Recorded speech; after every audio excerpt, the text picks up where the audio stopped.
Dakatarisa kudenga mtsotsi pamatama ose.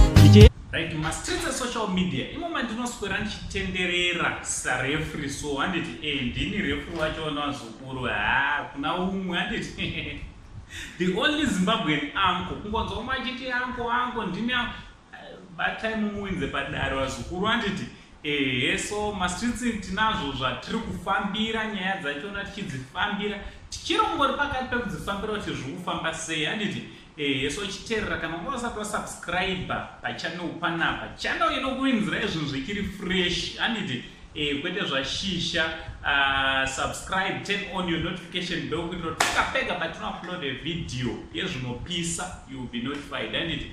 Thanks very much, thank you so much nesupport yamunopa pamusha penyu basa richifamba zvakanaka zvichienda mberi. Right, takamboita video yaShugeta naKapfupi handiti tichikuzivisai kuti Kapfupi ane nyaya yake yanga achitaura nyaya yemotikari anga achitaura munozwa kutaura kwaKapfupi anotaura kana ndingati matauro akaita semunhu anga akatsamwa achivira nehasha haana kunatsotsanangura akangoti bvonyongedza akazvisanganisa handiti zvakazosiya ruzhinji ruchifunga zvakawanda ruzhinji rwanga rwava kubatanidza nyaya dzachona dzese zvakambotaurwa naShugeta ana chihera evidence handiti taakubatanidza nekuchema kwanga uchiita Kapfupi munhu akakurumidza apinda pacrossfire vazukuru kuudzai chokwadi ndiShugeta handiti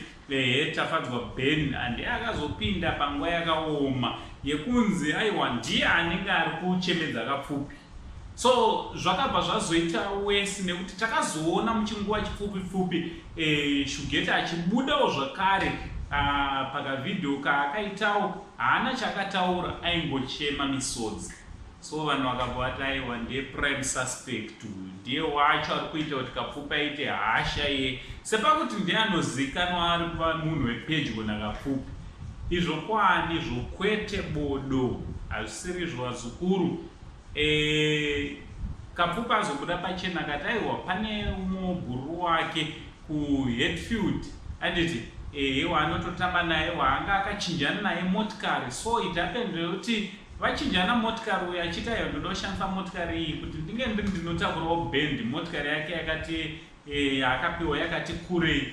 Uyo akati it's okay ubva kushandisa Jega yaKapfupi ubva kushandisa Elgrand yemuchinda uyauya. So it happened kuti zoni muchinda uya kuti achidzorera motikari yaKapfupi nguva payakakwana haana kukwanisa kudzorera akapedzera atozotora motikari yaKapfupi according to Kapfupi akatozoitora akutoiitisa mamwe madhiri vanenge vakatozoitengesera here kana kuti yakazoichinjanwa neimwe motikari hayobva yatozonetsa kubuda kudaiwo 5-6 months motikari haisi kubatika. So Kapfupi ndokutsamwa kwanga akaita nekuti vanhu vachona vari kuHatfield vanonzi vanhu vanenge vane zvimari muchana. So vainenge vaitora advantage yoti Kapfupi hauzoitewo mari yakawanda kusvika pane yedu. So Kapfupi ndo yanga apererwa nayo uye nekurwadziwa kuti seshamwari yake yanga achitamba nayo kuti azosvika paanoripota mumapurisa achisungisa shamwari yake chinhu changa chichimubatawo chichimurwadza. Ndosaka akazouya kwamuri kuti aiwa ndibatsirei ndodini ndapererwa handichazive zvokuita ndakutofunga kana kutonozviurayira pamba pemunhu wake wachona handiti nyaya inei chekuita wazukuru naShugeta anotoriwo nezvakewo zvaaitochemawo zvatiri kutarisirawo kuti achazobudawo pachena achitaura kuti ndezvipi zvanga zvamubata. Kana zvichinge zvazotaurika tichauya tokuzivisai kuti Shugetawo nyaya yake yanga iri papi.